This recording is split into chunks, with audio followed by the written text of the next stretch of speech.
प्रकार से उन्होंने जनप्रतिनिधियों को जो उनके कार्य क्षेत्र में योगदान दिया है वो सदा मुझे याद रहेगा। हमारी पूरी पंचायत समिति को बढ़िया याद रहेगा। इसमें एक बात ये बताइए कि आप जिस इलाके में सिद्धार्थ ने काम किया, मैडम ने काम किया, उस इलाके के जनप्रतिनिधियों में और दूसरे जनप्रतिनिधियों में जिनके यहाँ पे सिद्धार्थ काम नहीं कर रहा, वहां पे आपको अपने दोस्तों में क्या अंतर दिखता है? क्या अंतर है? मुझे तो समझा नहीं किस चीज का अंतर है। अंतर तो है ही, जैसे मैडम ने अपने जनप्रतिनिधियों को जो 5 विभाग मिले या उनके अधिकार जो नहीं जानते थे, जो परिश्रम थे, उन्होंने बार यहाँ पे ट्रेनिंग दी। उन्होंने 5 दिन और उनको जब वो परिश्रम थे उनको ट्रेनिंग नहीं मिली तो उनके पास समस्या तो नहीं। अभी भी समस्या है नहीं। तो मैं यही कहूँगा कि हर क्षेत्र में कुछ संस्थाओं ने ट्रेनिंग देनी चाहिए या गवर्नमेंट से कुछ व्यवस्था करनी चाहिए जो जनप्रतिनिधि क्या है उनके अधिकार के बारे में या उनके कर्तव्य के बारे में या उनके जो कार्य क्षेत्र जो कार्य होते हैं उनके बारे में जानकारी दी जाए। सर दिल्ली में तो करते भी हुआ जैसे जांच करने का ये पानी तभी तो हम नहीं। देखिए, किसी भी इलाके में यदि कोई संस्था काम कर रही है या सरकार कहीं कोई ट्रेनिंग करा रही है तो उसका फायदा लोगों को मिलता है। ठीक है, हम यही चीज पानी के लिए करना चाहते हैं। सिद्धार्थ के साथ मिलकर ही यही चीज हम पानी के लिए करना चाहते हैं, क्योंकि आप अभी तक जो ट्रेनिंग मिली उसमें पानी की बात हुई क्या हुई या पानी के हिसाब की बात कैसे हुई, क्या हुई। एक चीज समझ में आई कि जब इसने बहुत सी चीजें ऐसी जो कि जैसे खासकर योजनाओं के बारे में बात करते हैं तो इन्होंने हमको बताया कि सब योजनाओं की जो बात है ना वो वैसे तो बढ़िया, मगर हम लोगों को ये नहीं पता कि योजना कहाँ जाकर अटक जाती है। आपका नाम मनोज देवी। इन्होंने हमको बताया कि हमको ये नहीं पता कि हम योजना शुरू तो हुई, पर इन्होंने बताया था कि हमारे यहाँ पर एक नाली है आपके गाँव में कोई, तो एक आपकी नाली खोलने नहीं देना, कह रहा मेरी दीवार के पास से नाली नहीं खोलोगे, तो उस वजह से नाली रुकी हुई है। अब उसके लिए आपको क्या करना है ये नहीं पता, इस पर भी हम लोग आएंगे, मगर उससे पहले पानी इसके लिए क्या है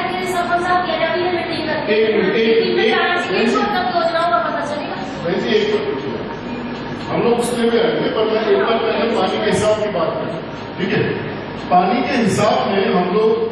जिसको कई तरह की विधियां हैं जिनको हम काम में लेंगे, जैसे हम लोग एक वाटर ऑडिट बोर्ड जिसको पानी के हिसाब के लिए एक यात्रा करेंगे गांव में हम लोग घूम के ये लोग समझ या हम ये ट्रेनिंग देंगे आपके जनप्रतिनिधि को, पंच को, सरपंच को कि साहब इस गांव में यदि आपको पानी का हिसाब करना है तो पानी का हिसाब आप कैसे बनाओगे, पानी आपके पास कितना है उसको आप कैसे हाँ उसको आप कैसे तैयार करोगे। साहब मेरे गांव में 10,000 लीटर पानी है या मेरे गांव में 2,000 लीटर है, उसके बाद उस मोहल्ले में और फिर उसको एक एक घर कैसे काम में लेना है, उसको जनसंख्या के हिसाब से लोगों के, और उसके बाद दूसरा है घरों में कि घर में यदि 100 लीटर पानी आ रहा है तो 100 लीटर में से कितना पानी किस काम में जा रहा है। हमारे गाँव में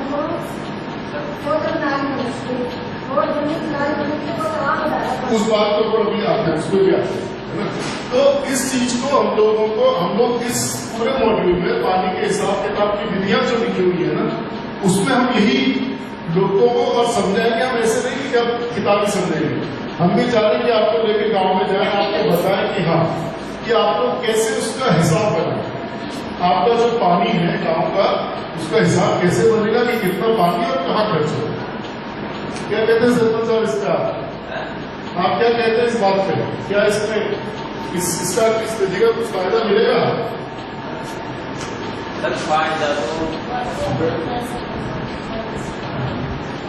फायदा जैसे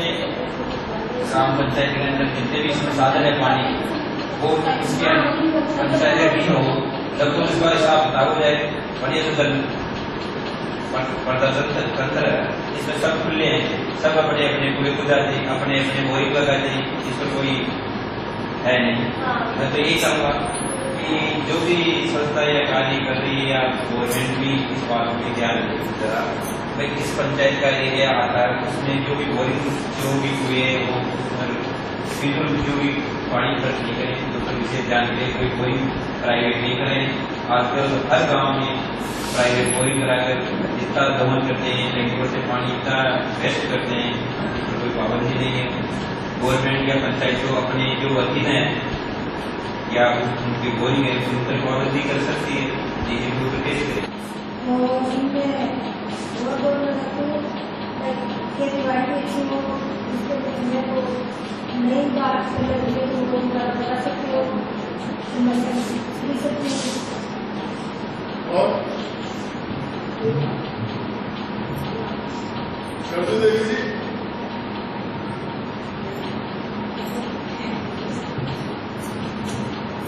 हाँ बताइए। हमारी कृषि के बारे में जो उनकी सहायता हो सही है, और टैंकर ये इनकम शामिल बारिश के पानी के लिए टैंकर या टाका को बढ़वाया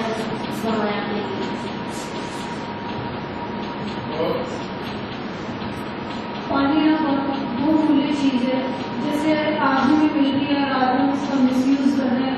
आने वाले समय में अगर नहीं मिली तो ये कल्पना करके कि हम इसका यूज करें और बरसात के सबसे ज्यादा इम्पोर्टेंट बरसात के पानी को रोकें और उसका अच्छे से उपयोग करें। उसमें गवर्नमेंट ने अपना खेत का पानी अपने खेत में रखने के लिए गवर्नमेंट उन खेतों को मेड़बंदी करा रही है। उसमें SC/ST वालों को मेड़बंदी करा रही है, तो मेरा कहने का मतलब है कि गवर्नमेंट में SC/ST वालों BPL वालों की बहुत कम जमीन है, आधा ही वो जमीन, तो उसको SC/ST BPL को हटाकर छोटे काश्तकार और जो बड़े काश्तकार हैं उनको भी लागू करना चाहिए, जो काश्तकार अपने मेड़बंदी और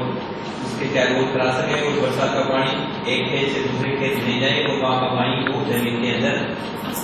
नीचे चल जाए। और जो आपका खेत तालाब वाला है वो तो सबके लिए है, SC/ST के लिए ये भी नरेगा अपना खेत नरेगा। हाँ। और उसके अलावा जो उसमें दूसरी नरेगा के अलावा जैसे आप लोग कर सकते हो, और भी जो पानी की गवर्नमेंट की DX के पैसे से जो बरामद जारी कराती है पानी के लिए, उसको भी विशेष ध्यान रखकर उनको पानी की बचत के पंचायत क्या क्या काम करा सकती है पानी के लिए? पानी के लिए पंचायत में जो TFC के पैसे आते हैं उससे वो हेडपम्प भी खुदा सकती है, बोरिंग लगा सकती है या पाइपलाइन भी सा सकती है, कोई आ गया और उसको जो पानी को शुद्ध करने के लिए वो मशीन लगाना चाहिए, तालाबों की सफाई करा सकती है, नहरों की सफाई करा सकती है, तालाबों को पैरा करा सकती है। और यदि कोई तालाब की सफाई करानी है तो पंचायत शुरुआत कहाँ से करेगी? पंचायत शुरुआत तो अपने स्तर पर करनी चाहिए, फिर योगदान के अनुसार। नहीं, लोग आप सरपंच है, आपको अपना तालाब साफ करा, अब आपके पास कौन सी योजना है सरकार की? जो भी फंड या तो गवर्नमेंट का फंड बहुत कम आता है, निजी फंड अगर पंचायत का है, पंचायत फंड निजी फंड है, तो हम जो भी हमारी मीटिंग होती है उसमें बैठकर हम कभी प्रस्ताव रखते हैं कि हमको ये कार्य करने कोई योजना बनाते हैं, वही बरसात आने वाली तो तालाब की सफाई करनी होनी चाहिए। ये प्रस्ताव उस पर कितना खर्च आएगा होता आएगा उसका ये प्रस्ताव इसके बाद कहाँ जाता है? ये प्रस्ताव बल्कि जिस सरपंचों को पावर आएगी वैसे 1000 रुपए तक तो पूरी 80,000 रुपए 80,000 रुपए तक तो पूरी अपने प्रस्ताव लेकर सर्च कर सकते हैं, और उससे ज्यादा बड़ी सेक्शन है वो आपको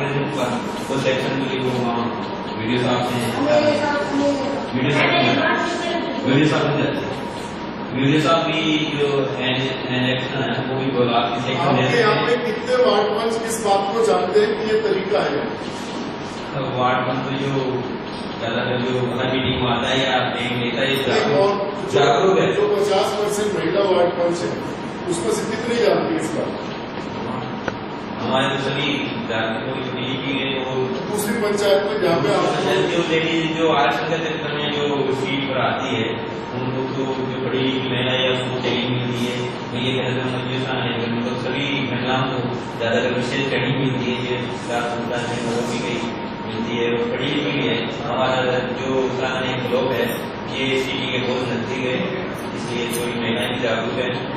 जो अंदर के ब्लॉक है वहाँ पे क्या? वहाँ पर तो थोड़ी परेशानी है, मैं देखता हूँ कई वाली टेलीविजन वगैरह कोई भी दूरदर्शन में कई बार बहुत ही ऐसी बताते हैं तो मैं अचंभा करता हूँ, एक दिमाग लगाता हूँ कि क्या बता रहा है हमारे पंचायत में। ऐसा कोई है ही नहीं होगी क्या बता रहे, फिर भी मुझे ये पता है कि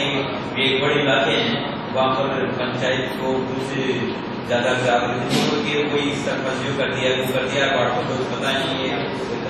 वार्ड पंचों को पता हो उसका तरीका क्या है, कैसे उसकी शुरुआत करें बता। वार्ड पंचों को पता हो इसलिए के लिए जब भी चुनाव आए तो उसमें वार्ड पंच या सरपंच जो भी प्रतिनिधि है उसके हिसाब से, उस कैटेगरी के हिसाब से 6 अगर वार्ड पंच है तो उसकी कैटेगरी करती है भाई 8वीं पास तो वो होना ही चाहिए, जिससे वो उस पंचायत या उस वार्ड का तो ध्यान रखे। हॉस्पिटल को अगर वार्ड पंच बनाएंगे और जो सरपंच है उसके लिए 10th पास तो होनी चाहिए, 10th पास तो होनी चाहिए, वही काबिल होगा। अगर वो 10th पास नहीं है, अगर 8वीं पास है तो उसको ये तो आपके पास सही कही। मैं आपसे दूसरी बात पूछ रहा हूँ, इस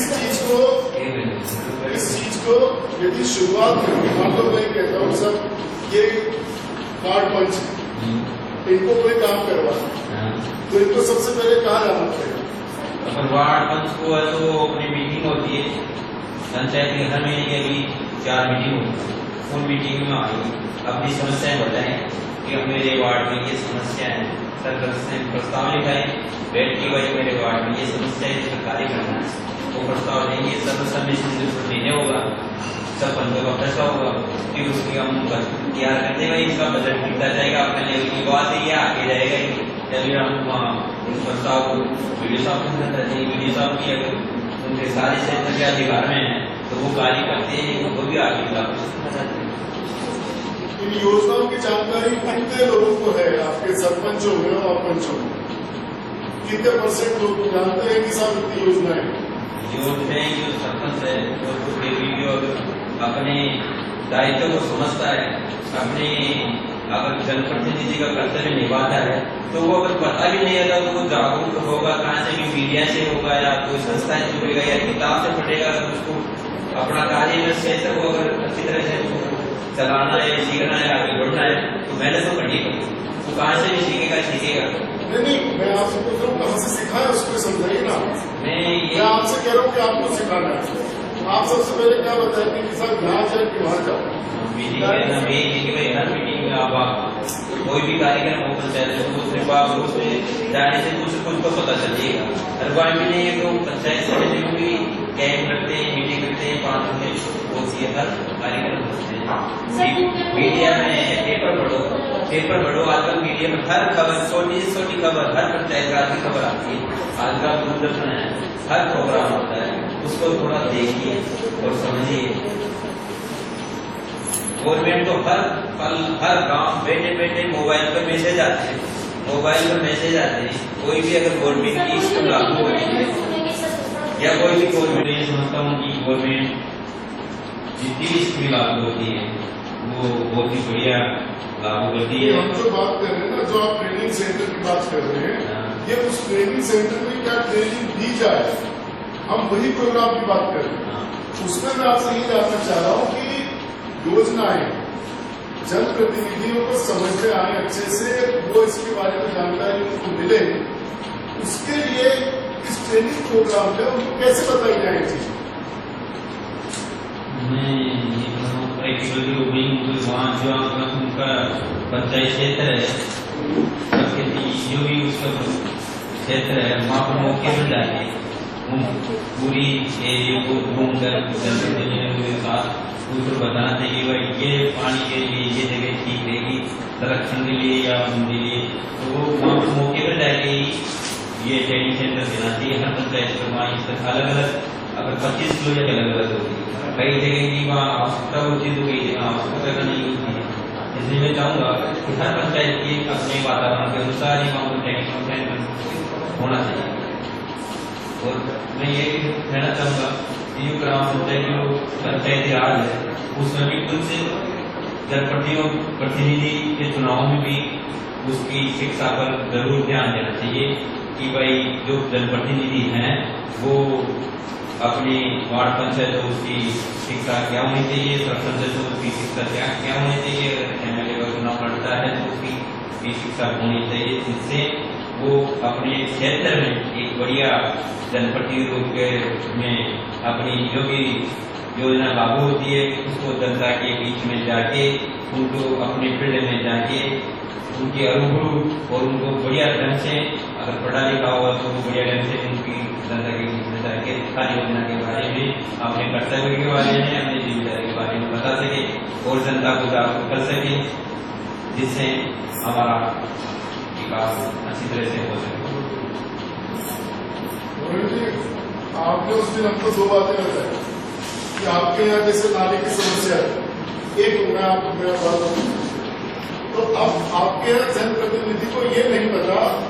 या ये उसको समझ में नहीं आता कि साहब यदि यहाँ पर चीज अटक गई तो इसके आगे कहाँ जाओ। अब आप अपनी बात हमें बताइए कि आपको यदि सरकारी योजना को तो पता करना हो, पानी के लिए क्या क्या योजना है आपको पता है कि आपके यहाँ पे? मैं ये कहना चाहता हूँ कि मैं तो बनी है तो एक और बैठ के सरकार को